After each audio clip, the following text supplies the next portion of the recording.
Hi everyone, welcome back to IELTS Niners Marathon. Today we're going to talk about reading. Well, to give you a bit of information about myself, my name is Farrux Rustamov and I'm a teacher at IELTS at Al branch. I've taken the test multiple times and almost on all exam attempts I scored a band 9 in reading. So I think I can give you some information, useful tips on how to improve your reading score. We'll have 2 lessons, and today we'll talk about general tips that can improve your reading score. All of those techniques and tips are something that I've been using, and when I was a student, I was using them. When I became a teacher and was trying to improve my score, I was using them.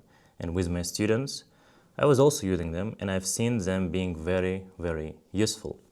So there are 3 general tips that I will talk about right now. The first one is reading speed and comprehension. It's a very easy advice, very easy piece of advice, but it's very useful. Second one is proper use of practice materials. And the key word here is the proper use, not just the way you use it. In general, you tend to use it, but something that can help you make the most out of every single reading material that you ever come across. And thirdly, but not least importantly, is smart time management. And again, the key word here is smart. You can't just use any time management technique because every person is different and something that works for me might not work for you and vice versa. And that's it. We'll only have these 3 tips. These are enough to get you to a band 9 in reading, I think. And I think that this is the only stuff that I've been using. When I was studying at IELTS as a student, when I was preparing to take my first exam, this is exactly what I was doing to improve my reading score and to help me get a band 9 on my first exam attempt. So let's begin. The first piece of advice is reading speed and comprehension. And in my opinion, the general requirements are as follows. Your reading speed needs to be at around 150 or 200 words per minute. This means that every single reading passage will be finished in about 3 to 5 minutes. So at the most 15 minutes of your 60 minutes will be for the reading part. But we can't just read very fast, we also need to understand the passage. So your retention rate, the amount of information that stays in your mind, needs to be at about 80%. The more the better, but less than 80% is really not that efficient, because that would mean that you are just reading very fast while not really understanding anything. And one more point here is that you don't just need to understand the information. You also need to understand the information as you read it. So while you're reading paragraph 1, paragraph A, you need to understand every single bit of information in every single sentence that you're looking at. Because if you need some time to process information later on, it may cause problems. You need to be able to understand the information, as they say, on the go. And for that, I can give you some useful advice. So reading speed is a very easy skill to improve. You just need to read a lot.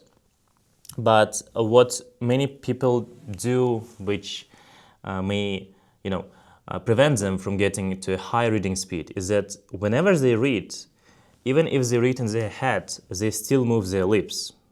It's a very common mistake and it's a very easy mistake to fix, but you will be surprised at how much it takes from you in terms of reading speed. The reason being is that if you move your lips while you read something, you're basically performing 2 actions. You're moving your lips, so you're performing a mechanical action, a physical action, and you're also moving your eyes to follow the line of words and to also follow the thoughts that the writer put in those words. So your brain needs to maintain 2 different tasks simultaneously, and because of that, it can't really focus. So even though the movement of lips happens on the background in your subconscious level, it's still something that takes a lot of energy and a lot of attention from your mind. So whenever you read something, try not to move your lips. At the same time, however, moving your eyes and even your head is very useful, because it's not that it helps you, understand the passage better. But what it really does help you with is that it helps you focus. When you move your head, you enter those wobbling motions. Like when you were a kid, you were put in a cradle. In a cradle, and all of those rocky movements, they calm you down and help you find peace. And the same principle applies here, more or less. You are moving from side to side, you're moving your head, and this helps you stay really focused and ignore any distractions. And of course, the most useful stuff you can do to improve your reading speed is to read a lot.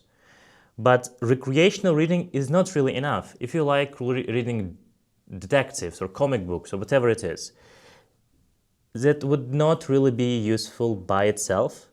You need to read really fast. You need to be prompt. You need to be forced to read really fast. And most importantly, you need to be able to test yourself. So, there are a lot of books specifically designed for English learners that not only contain a story or novel or whatever it is, but also contain some tests. Those testing materials are what you need to focus on, because you need to read really fast and also check whether or not you retain the information. Because without information retention, without those 80% of information staying in your mind, you won't really be able to benefit from your high reading speed. For example, when I come to exam, I can finish a reading passage in about 2 minutes.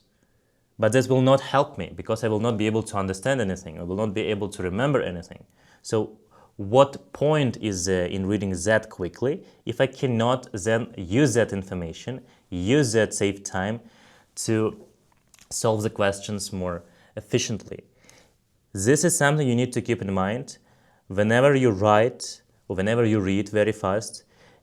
This speed should not come at the cost of understanding when it comes to reading, and when it comes to writing, it should not come at the cost of making more mistakes. So if you make more mistakes, if you create more problems because of that speed, then going really fast isn't really the way to go. It would be more efficient and more logical, more rational even, to read a bit slower, a bit more slowly, but make sure that you retain a lot of information. And for the information retention, an important piece of advice that I can give you is that unlike what most language learners do and many of my colleagues do, you need to be very curious and you need to be genuinely willing to learn. Like whenever I give a reading passage to my students, for example, or whenever we're solving a reading passage together with my colleagues as part of our preparation for exams, for example, I oftentimes see other people, be it my students or my colleagues, don't really enjoy the reading part. The reading itself might be boring because, the topic is not something that you might enjoy. If it talks about business and you're not into business, if it talks about art, it uses very difficult, complicated language that you don't really understand and the point of being used. Still, you need to try to learn as much as possible, because this curious, this inquiring nature is what will help you in many aspects of your life. For example, I cannot say that when I was a student, I was exceptionally gifted in English. What I did have, though, was genuine desire to learn. Whenever I was given a reading passage, whenever I was just told to translate it, I would spend a lot of the time to translate it to the perfect version, so that it would make the same sense, it would retain the original meaning, 100% of the meaning, in Russian as well. So I would spend about 2 or 3 times more time than my group mates would on that specific task, because I wanted to make sure that I understand the passage better. And I would often find myself completely distracted from the task. I would just stop translating the passage. I would just start reading it and Googling the information, trying to find more about that stuff. And I remember that one of my favorite passages was about ant intelligence. It was a very simple passage, to be fair, because it was passage 1 from some Cambridge materials. But I found it really fascinating. I remember that I was at that time at my college there was a break, and I was spending that break trying to translate that passage. And when I understood how interesting the passage was, I dropped my task completely and I spent the entire lesson not listening to the teacher, but rather trying to understand, find the information, more information on the topic, and trying to understand that. And I still remember almost everything from that passage. I would not be able to recite it by heart, but I would still be able to use that information in my arguments, which is something that we'll also talk about a bit later. Whenever you're given a reading passage, even at the exam, you need to maintain this curiosity, to be more precise. And I do this all the time. When I take the exam, I sometimes find myself completely distracted from the main task of the exam. I do not solve passages, I do not solve questions. I read the passage several times to appreciate the information presented there, to appreciate the language used there, the different grammatical structures, and so on. I can read the passage again and again and again, not because I need to understand it better to solve the questions, but because I enjoy reading it. And this will really help you. Doesn't it make sense that if you enjoy something really, really much, you will put more effort into being the best in it? If you do not like reading, how can you be good at it? It's just not logical. And even more importantly, it's not even the information that you need to want to learn, it's the knowledge. All of that information, it will serve its purpose later on in your life. True, I will probably never need to talk about ant intelligence with any of my acquaintances or friends or colleagues or my students even, besides that specific reading passage and specific reading lesson. And I will probably not, associate my life with working with ants and any other insects for that matter.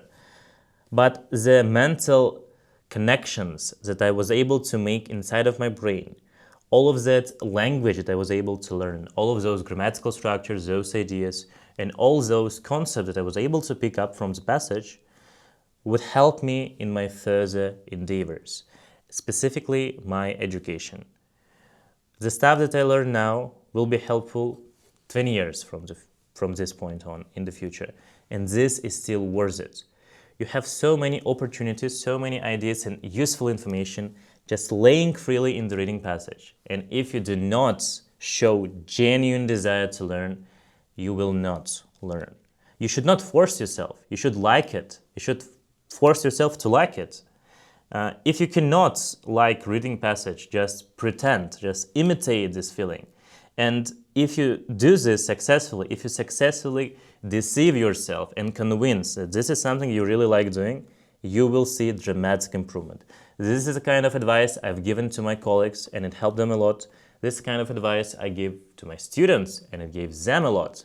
So it doesn't really matter what your current level of English is, as long as you really want to improve. And last piece of advice for information retention is that you should never stop at IELTS. Life is not all about IELTS. Learning is the fundamental task, the fundamental function that you need to fulfill throughout your life. Even if you're 40 years old, 50 years old, 70 years old, there is still much to learn. And if you keep learning, your brain will stay sharp, you will be able to take on new challenges, you'll be able to adapt to new changes very quickly. And with time, your brain will not deteriorate. You will not experience any age-related mental decline, which is very good stuff. The mental decline is the bad stuff, but avoiding it is a very good stuff. This problem with brain, dementia, this kind of thing becoming very, very popular, not popular, very, very common, because people are increasingly using their brains so much, but they're using it for a very specific purpose throughout their lives. They do not experiment, they do not have varied experience, and because of that, their minds become duller and duller and become more prone to age-related decline. To avoid those problems and to just, be a well-rounded person, with knowledge and skills about different aspects of life, about different fields and industries, just learn. Do not stop at IELTS. If you find something really interesting in a reading passage or listening, in writing and speaking, whatever it is, just try to go beyond IELTS. Go online, find information, maybe find a book, read it, and maybe you'll find your passion. Like I, for example, understood that I like plants, I like gardening, I like bonsais, I like all of that stuff, simply because I read a passage about that, and then I had some listening practice. I understood how cool that is, how cool that sounds. I tried to find some more information, and eventually I started keeping plants as a hobby. It's a very calming hobby. This is something I really enjoy. It has nothing to do with IELTS, but it helps me maintain the balance. I cannot focus all my efforts on IELTS because there is much more to life, and the same should apply to you. Do not stop at IELTS, go beyond IELTS, and you'll be able to improve very, very fast. And now, I talked about the need to be able to understand while we read the passage, which may be difficult, to be fair, because the information may be very difficult, the wording may be very difficult, the grammatical structures may be very difficult, and it might be too overwhelming for you, the amount of information to consume, to digest in a short period of time. So whenever you read a sentence, if you feel that you do not understand the sentence completely, like if you do not understand 100% of a sentence, just take a pause. Then look back at the sentence, analyze it, process it, and digest it. The most useful stuff you can do with that sentence is try to paraphrase it with your own words, or trying to explain it to another person, which will be even better. Whenever we have this kind of exercise with my students, it helps them understand the passage better. I do not just ask them to translate me a certain sentence. I ask them to explain it to me, either in Russian or English. And when they genuinely try to explain this stuff, it forces them to understand this information at a much deeper level. And when they understand it at a much deeper level, they do not really need to remember all of the details. They need to understand the general concept so that they will at least know where to look back if they ever need details. But most of the time, they only need to understand the concept generally at the foundational, fundamental level. And this is easily done if you make a pause and then focus on analyzing and processing the information. You also need good general English, so grammatical structures, your general knowledge of grammar, how grammar works in English. Vocabulary knowledge, if you have very narrow range of words, if you cannot use those words properly, if you do not even have passive vocabulary that you can use in listening and reading, then it will take a lot of time. If you need to rely on a translator or a dictionary a lot in your preparation, that means you're not at that level yet. But, of course, we start from the beginnings. There were times when I had to use a translator for 80% of the words, and now I will only need it for 1 or 2 words per passage. And it will all go away. You just need to continue learn your general English. And even more importantly, going back to that point about reading retention and going beyond IELTS, your general knowledge level should also be very, very high. Whatever stuff you're learning at school, you need to know it. For example, when we were doing task 1, in writing, we were writing that report about the way that hydroelectric power plant operated. Many of my students didn't really know the concepts or the principles used in generating electricity. They didn't really understand what was going to happen. And that is because they didn't pay attention to the physics class. Physics is not English, but it's very important stuff. You need to know it. I can name you all of the subjects that you learn at school. Every single subject will be useful to you. It may be music, it may be economics, it may be law, it may be history. All of that stuff you need to know. And for that matter, to that end, you need to find a way to learn that information in an interesting way. For example, I watch meme videos on YouTube. There's a guy that goes on Reddit and discusses some historical or geographic or political or socioeconomic memes. And because of his approach to discussing those memes, he's very interesting, he's very fascinating, I began to understand those memes better, and by extension to understand the situation those memes were describing much better, which is very good stuff because I was able to learn the stuff that I was not able to learn before. The information presented in books was very, very difficult to understand. It was very boring. It was very academically phrased, and I understand that this is something that may deter a lot of people from learning. But there is a lot of stuff, there are a lot of interesting YouTube channels, there are a lot of interesting content creators, bloggers and so on. You need to find them, you need to be able to learn, and if you learn successfully, then you will not really need to worry about your reading speed. Now, the second skill is the proper use of practice materials. Many people use practice materials for just one purpose. They use them for mock exams. And the way they do it is that you complete a reading passage, for example, or reading test, 3 passages, 40 questions. You mark the correct answers, you mark incorrect answers, and that's it. I often see my students look at the questions, close the piece of paper, and then throw it away. This is a very wasteful use of practice materials. Well, first of all, you do not even complete the mock session properly. If you want to use it for practice, timed practice and timed practice doesn't matter, you should spend at least 5 minutes, or better 10 minutes, for every single mistake that you made. And if you have some question that you answered, without really knowing the answer, that when you relied on luck more than you relied on knowledge, that is also a mistake. You would need to spend as much time on those questions as you would on questions where you genuinely made a mistake. And if you made 10 mistakes, then it would mean 1.5 hours, like 90 to 100 minutes.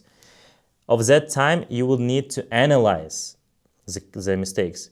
So you spend about 1 hour, maybe 90 minutes on the solving itself. And then you spend at least the same amount of time on analyzing.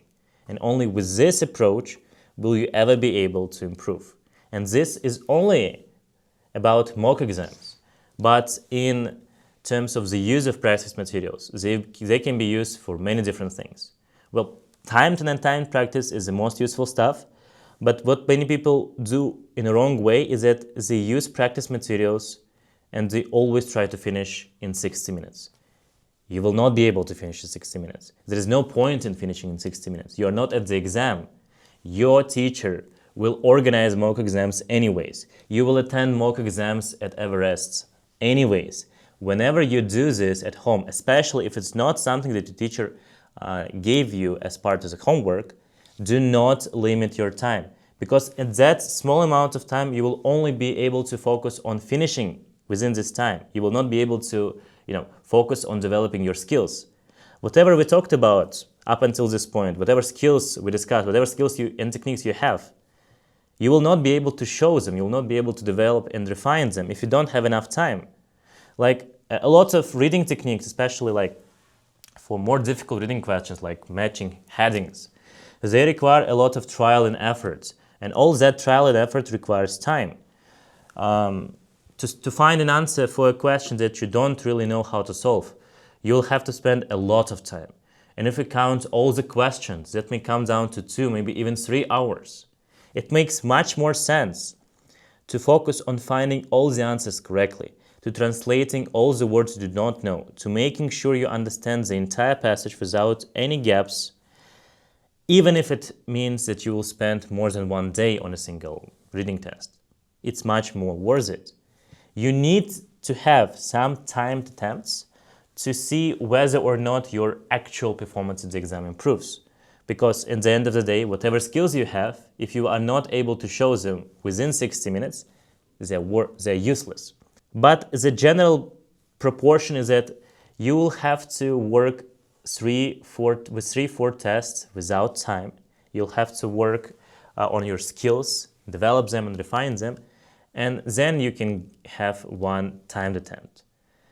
And this is, once again, if we talk about something your teacher doesn't give you. If your teacher asks you to solve this specific reading test in 1 hour, you just take that reading test, solve it in 1 hour, you complete the homework part that your teacher gave you, then you take the same reading test, you remove the clock, and you try to find all the answers correctly without checking the first attempt. And in this way, you will be able to learn. Like whenever I give my students, especially pre-IELTS students or lower introduction students, reading homework, I ask them to do reading twice. The first time, they do this within 60 minutes to challenge themselves, to feel this pressure that they will have at the real exam. And then after they, panicked a lot, after they felt a lot of pressure, they will have a lot of freedom, a lot of time. They will have the ability to use a translator app, or dictionary. And with all that help, they will be able to understand what the correct answer is, why the correct answer is incorrect, and why they might have made a mistake in the first place. I don't really care about the number of correct answers they can get in 60 minutes, because it will not really change unless they do something about it. If they can get 40 out of 40 in just 2 hours, I will be very happy, I will be very satisfied. The next step will be to improve the speed of solving. They will have to work on their reading speed, on their information retention, they'll have to work on their vocabulary and grammar, and eventually they'll be able to find 40 questions correctly in under 60 minutes. This is the way to go. This is what I've been doing. This is what my students have been doing. A lot of people have been doing. This is very easy to understand, very difficult to do, because it requires a lot of time and a lot of effort from you. But if you invest that time that you have right now, you will be able to save a lot of time in the long run. If you spend 1 more hour on every reading practice at pre-IELTS introduction level, then by the time you finish introduction level and graduation level, you can completely forget about reading altogether. You will not need to worry about it, because your skills will already be at a high enough level to secure you the very high band score in the reading subtest. Now, it's not the only stuff you can use the reading passage for. First of all, you can use it for recreational reading, just to learn something. This is what I do, for example. When I solve reading passage, if I know that I didn't really pay attention to the information presented there, to the idea, to the position of the author, I give it a read. Even in the exam, it's a real exam. When I finish reading a passage, before going to the next passage, I make sure to go through that passage 1 more time, and now I do this more carefully. I try to understand every single word, try to understand every single idea that the author presented in the passage. And in doing so, I retain a lot of information and I learn a lot of information. I might not be able to use it straight away at least, but I just enjoy learning. And I think that if you have this, again, we talked about it previously, you'll be able to improve your reading skills even faster. You can also have a lot of ideas. You can find a lot of ideas for your writing and speaking. And I know a lot of students complain, like if there's any teacher sitting here watching this video, they will agree that a lot of students complain that they do not have ideas. But they may raise those complaints even if the topic is very easy. Like, I can ask you, what are the benefits of paper money, for example? And what are the benefits of electronic money, for example? And my students might just sit in silence and without knowing what to say. But the topic is very simple. Like, the benefits of paper money, you can carry it, you can count it, and nobody tracks it. The benefit of electronic money is that it's really difficult to lose it, for example. If you lose your plastic card, you can just block it. You can open another card. You can, make transactions very, very fast. You can make transactions from any point of the world. You don't need to exchange money, for example, physical money. You do not need to wait in queue. You can do all of that stuff very, very fast. And you don't really need to learn anything. You don't really need to read anything. You just need to use your common sense. But for you to be able to use your common sense, you need to have a lot of information readily available. And if you do not read, if you do not watch, educational content, if you do not expose yourself to all this different knowledge and information, you will not be able to have ideas. And in many cases, you have those ideas. It's that you didn't have the experience of bringing those ideas up. You've never had the discussion. Maybe you didn't have a discussion with your family. Maybe it's not, you don't have a habit of, talking about different stuff like I do in my family. You do not talk about this with your mother, father, or maybe your brothers and sisters, like I do, for example. You do not talk about this with your friends. Well, I do talk about this with my friends. We can talk about politics, we can talk about football, we can talk about completely different stuff. The same goes for students and colleagues. Whoever it is, all the people surrounding you, you need to be able to talk about completely random stuff with them. And if you have this experience of bringing ideas up, of sharing your views, of developing those ideas, you will be able to improve in your writing and speaking and so on, like in whatever part of the test we talk about. But specifically here, reading provides you with the richest source of valuable information. Like whatever ideas I have, I've never Googled them. I've just read the passage. The only time I Google is to find a reading passage where I remember I learned this information from. And then when I find that passage, I just give it a read one more time. I recall all the ideas, and then I can use them and put in my writing essay or report. And last but not least, there's also vocabulary and grammar. I mean, can you say me without a doubt, can you tell me without a doubt that there is nothing in the reading passage you do not know the translation or the meaning of? There may be a lot of grammatical structures you don't really understand how they work. There may be a lot of words you do not understand how they came to be. Like whenever I learn a new word, I always look into etymology, the origin of that word, the way it changed from different words throughout time, what language it came from, what roots it has, what prefixes and suffixes it has. And in doing so, I am able to not only learn this word, but in the future, if I ever have a similarly looking word, I will not need to look into that much detail.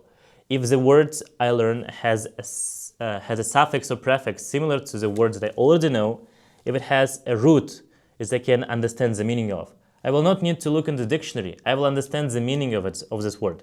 Even if it's not the closest meaning, the original meaning, I'll be able to get very, very close to the actual meaning, and I'll be able to use that word in context without actually understanding the meaning of the word or the translation of the words. This is how I do. There are a lot of words I use in my writing, and there are a lot of the words that I understand while reading the reading passage that I cannot really explain. I cannot even explain, I just feel them.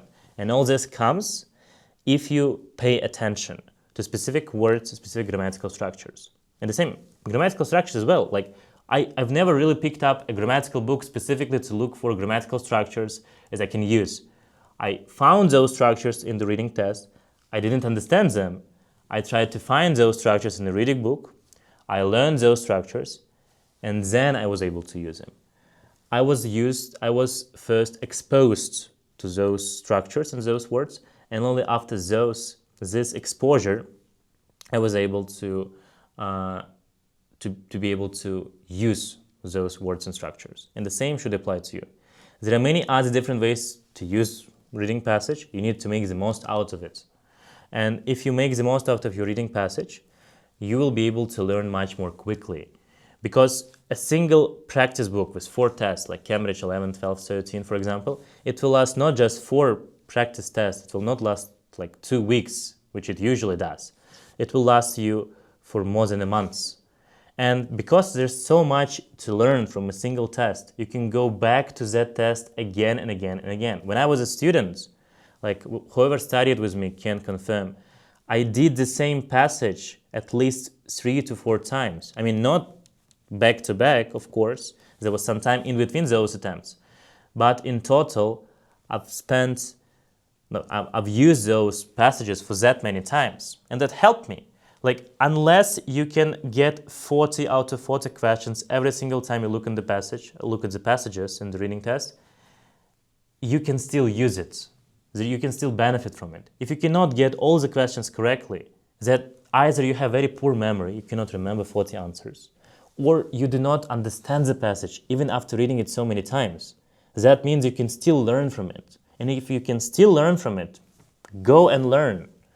Because in this case, you will be able to expand your language capacity. You'll expand the boundaries of your mind, and you'll be able to get your skills to a much higher degree. And lastly, I'll talk about smart time management. The key word is smart. And first of all, let's talk about how much time you should allocate to each passage. If you look in the instructions, they tell you to spend about 20 minutes on every single passage, which is not logical. I mean, passage 1 is very easy, passage 2 is a bit more difficult, and passage 3 tends to be very, very difficult, especially if you compare it with passage 1. In terms of difficulty, I think that it is safe to say that passage 3 is at least 2 times more difficult than passage 1. If you need to spend 20 minutes on passage 1, that would mean that you need to spend about 40 minutes on passage 3 to understand it and to find all the answers inside of that passage. Which is why, in many cases, passage 3 is something you will not be able to finish. And for people up to band 7 reading, one of the most optimal approaches to time management is to spend 25 minutes on passage 1, 25 minutes on passage 2, and 10 minutes on passage 3. You need to make sure that in passage 1 and 2, you get all the answers correctly. Maybe 1 mistake, maybe 2 mistakes, but not more than that. And when it comes to passage 3, if there are questions which are easy, like if you need to find words and put them into gaps, you can do those. But if there are letters like multiple choice, matching headings, all of those very difficult questions, you just guess. And this can help you get to a band 7 reading. So imagine you get 26 out of 26 in passage 1 and 2, and then you only need to guess to find 4 correct answers from passage 3. This is how you start. Like, obviously, if you do not limit yourself with 60 minutes, you'll be able to find more questions, more answers correctly. But it's the exam itself, it's a timed practice. This is what you need to do if you are at a band 7 or below. You should not try to attempt to solve all the questions, because this is not what you're capable of at this point. You need to understand your limitations. If you just ignore the stuff you cannot do and the stuff you can do and just venture on to more difficult stuff, you will, put yourself under so much pressure and all for nothing. You will not be able to finish passage 3 anyways. And because you spent so much time and effort on passage 3, you didn't have enough time, you didn't spend enough effort and energy on passage 1 and 2. The passages where you could actually get all the answers correctly. So be smart here. Do not neglect, not overlook your problems. If you admit those problems and act according to those problems and limitations, you'll be able to make the most out of current level. Maybe you don't even need a band 8 in reading, maybe you only need a band 7 in reading anyways. So why would you go extra mile to put yourself under extra pressure and do that for maybe 1 or 2 more correct answers, where you can play much more safely and just spend the majority of the time doing passage 1 and passage 2. When you get to band 8 though, this is when you can focus on all 3 passages. At this point, you don't really need 20 minutes to finish passage 1. You will oftentimes see that you finish it in under 20 minutes. And I think that about 15 minutes on passage 1 is the way to go. You will still need about 20 minutes on passage 2 because it's more difficult. But you'll have 25 minutes on passage 3. This is just estimates. You may spend like 17 minutes on passage 1 and 19 minutes on passage 2. You can spend 13 minutes on passage 1 and 30 minutes on passage 3. Doesn't really matter. The main point stands. You spend a little less time on passage 1 and a little more time on passage 3. And with the skills you probably have at this level, you'll be able to find all the information, all the correct answers. You'll probably make mistakes still. You'll probably make mistakes in passage 1, 2, and 3, like in all 3 passages. But in total, you'll be able to get many more correct answers. Like band 8 is 35. And when you get beyond that, higher than band 8, you start to notice that it's not really the skills that are the issue. It's the hastiness that you might have. You may be solving questions too fast, maybe too careless, too inattentive. And to counteract those problems, you'll have to allocate some extra time for checking. And when you do that, that would mean that you will not be able to spend all 60 minutes on solving the passages, finding the answers for the questions. When you get to a band 9, you will oftentimes notice that you don't really need 60 minutes. If you ever need 60 minutes, if you need 60 minutes to finish every single attempt, you are not a band 9 yet. When you are truly at a band 9, you will need about 45 to 50 minutes on the questions themselves, because you read very fast already. You understand the passages and questions very quickly. You don't really need to think about different words and structures because you know them. And as for the techniques and skills, you already have developed those to a very high degree. So, like realistically, you don't need those 60 minutes. You need to spend about 15 minutes on passage 1 and passage 2, and about 20 minutes on passage 3. I mean, you'll probably be able to finish it in under 20 minutes, passage 3, but to be safe, 20 minutes is okay. So 50 minutes on passage 1, 2, and 3, and 10 minutes will be left for you to check the correct answers. To check the answers to make sure that all of them are correct. And with this approach, it's really, really easy to get a band 9, because you spend just as much time as you need on on finding the correct answers, and then you spend the remaining effort and energy on making sure you didn't make careless mistakes. And beyond that, if you want to improve even more, there is a 10-10-10 approach. 10 minutes for passage 1, 10 minutes for passage 2, and 10 minutes for passage 3. Many teachers, many candidates who've taken the test many times can solve the reading test in 30 minutes, maybe in under 30 minutes. My personal record is about 19 to 20 minutes. It was not at the real exam. At the real exam, it was about 22 minutes. I got a 9. I don't remember whether I got a 39 or 40 out of 40. I just remember it was a 9.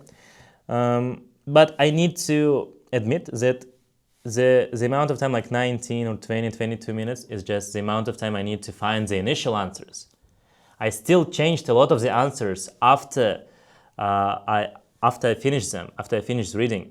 So if I didn't really have that time, or if I didn't go extra mile to look through my questions again, to read the passages and questions again, I would get a much lower score. Like, I understand that it makes only a little sense, but it is much better to make a mistake right now if it means that it will save you a lot of time and allow you to come back to that mistaken question and correct that mistake. Like, I know for a fact, for example, when I struggle with a question, it doesn't make sense to spend like 2 to 3 minutes on a single question. If I need to spend more than a minute on this question, I just choose whatever answer I feel is the most correct, and I go to the next question. When I finish all 40 questions, I go back to those mistakes, I look at them with a fresh eye.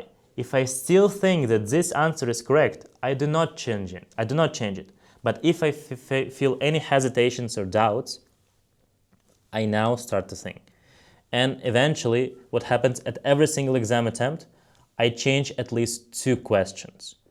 And given that almost every single time I got a 9, this was really important, because sometimes I knew that I changed 2 mistakes, and as a result I got 39 correct answers out of 40.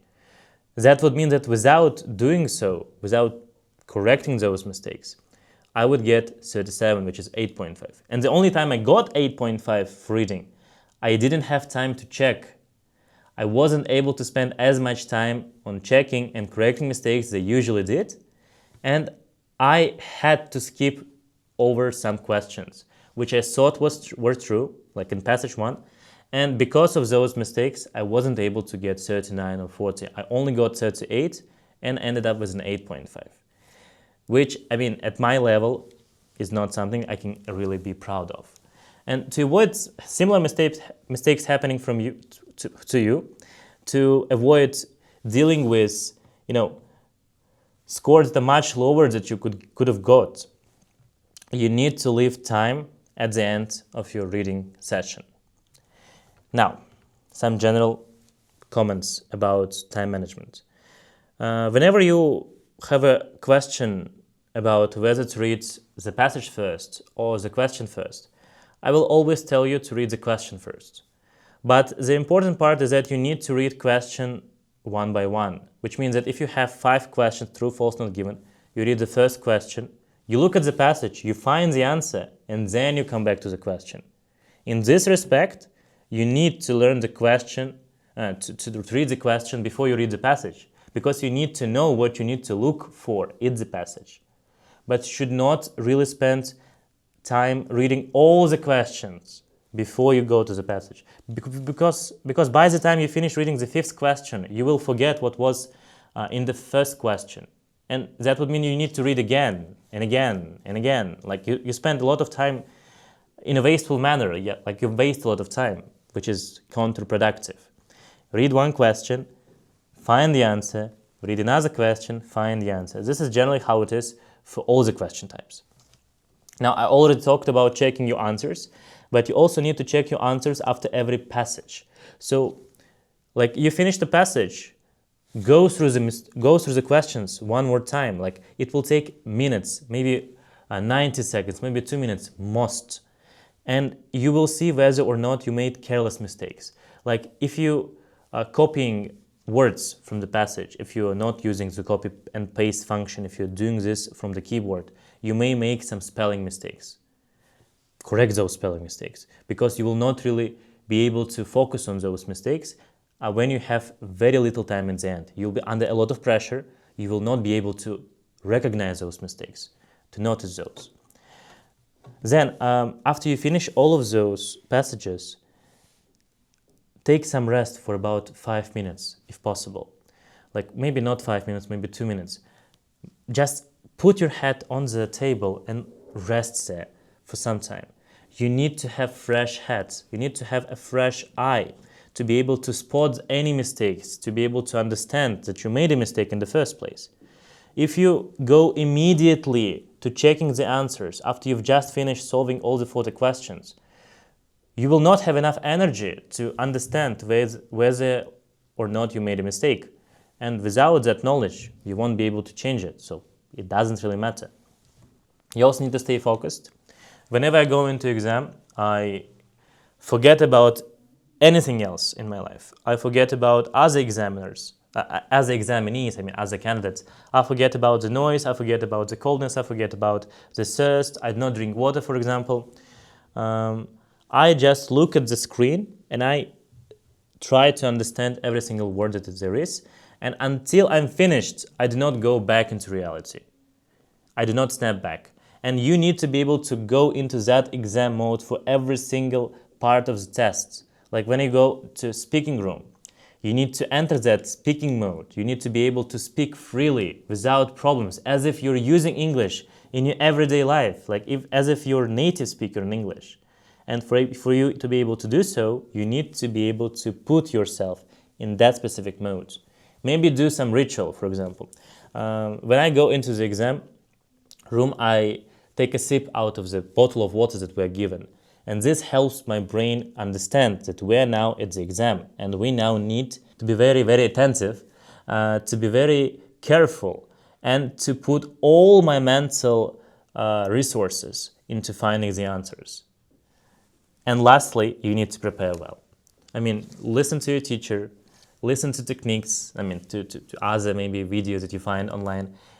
Try and fail again. You need to find the techniques, the methods, the tips that work for you. You need to improve your reading speed. You need to improve your general knowledge of English and just general knowledge of stuff. And if you practice a lot, if you prepare well enough, then you will have something to show.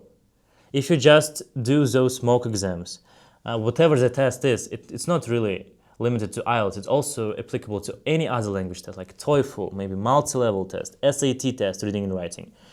Whatever the exam is, if you do not prepare for this exam, if you do not get accustomed, get familiar with the format of the test, with the structure of the test, with the structure and the purpose and the function and the overall look, like, of the individual question types, you will not be able to do anything in the exam. If you have no skills, you will not be able to show anything in the exam, even if you have all the time in the world.